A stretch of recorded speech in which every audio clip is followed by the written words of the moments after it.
You are welcome to Reader Excel training.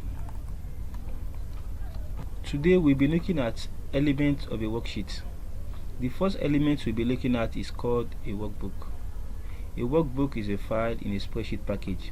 In MS Excel, our workbook contains the worksheets. This entire file here is referred to as a workbook.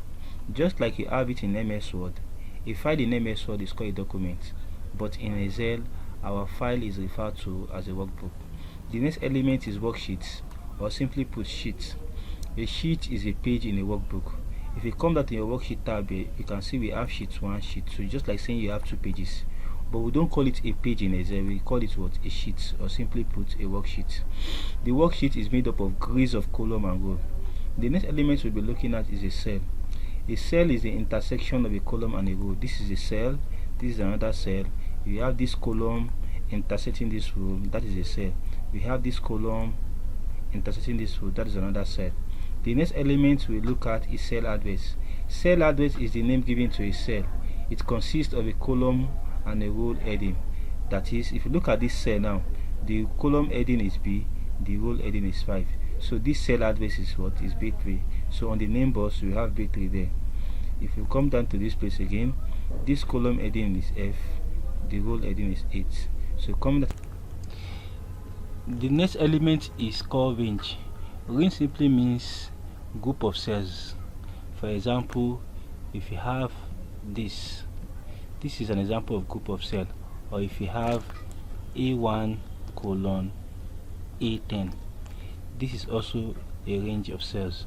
Our range can either be contiguous or not contiguous. Contiguous range simply means that the cells are next to each other, either vertically or horizontally.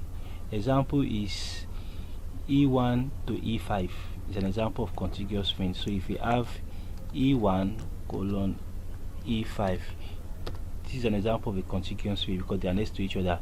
If you have to spell out this range now, you are going to have E1 comma E2 comma E3 comma E4 comma E5. Now instead of spelling out this cell, we can just use A1 colon E5, meaning that we are selecting A1, E1, E2, E3, E4, E5. So E1 colon E5 means cells from E1 to E5 because they are together, so we can use E1 colon E5. Another example is if we have a cell E1 colon J1.